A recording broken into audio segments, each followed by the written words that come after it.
На последната посета на Кратово и средбата со граѓаните која ја имаше председателот на ВМРО ДПМН Никола Груевски, беше посочено како проблем појавеното свлечиште на Радин мост, кој представува заштитен споменик на културата, како и реставрација на тунелите, со кои се поврзуваат самите мостови кои се главна туристичка атракција. Веднаш по посетата на Груевски на терен излезе екипа за санација на свлечиштето. Председател, јас имам неколку прашања од областта на културата и развојот на туризмот во нашиот град, кои се многу важни сегменти. Значи, покрај Радин мост, кој што е познат во нашиот град, се јави едно свлечиште.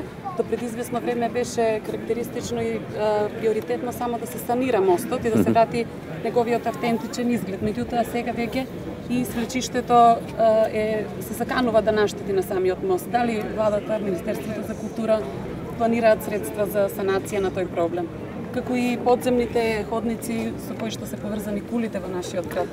Груевски потенцираше дека за подземните ходници ќе се работи секоја година парцијално, со што по нивното комплетирање ќе бидат вистинска туристичка атракција. За подземните ходници се планира, за тоа тунелите. Да, има предвидено и предвидено и полека ќе се работи. Значи секоја година по еден дел ќе оди и за неколку години би требало една значајна целина да се заврши и да биде една дополнителна туристичка атракција.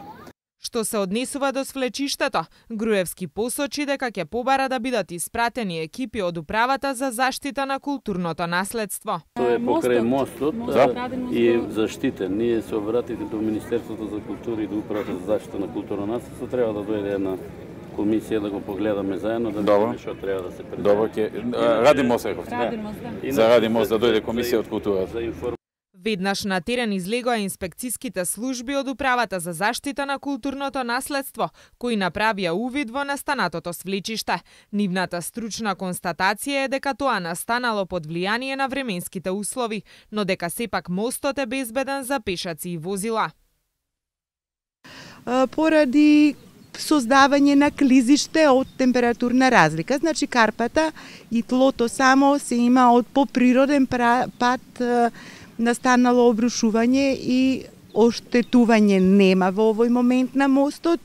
Он е безбеден за врвење како на сообраќајот, така и на пешаците. Следно што преостанува е увид да изврши Националниот конзерваторски центар, пошто ќе се пристапи кон санација на самото свлечиште што и беше барање на граѓаните. И согласно утврдената состојба, која што треба да ја потврдат и надлежните институции за заштита, во конкретниот случај Националниот конзерваторски центар, значи колкав е обемот и во колкава мера и колкав зафат ќе се преземе, ќе се донесат понатамошни мерки за заштита. Битно е исто така што за очекување и повеќе од сигурна сум дека Владата на Република Македонија, Министерството за култура, заедно со Управата за заштита на културно наследство, верувам дека и локалната самоуправа ќе успее да смогне сили, заедно со Центарот за управување со кризи, да најдат и да формираат една финансиска конструкција, за што поскоро да се надмине ова што сега се случило под влијание на временските услови.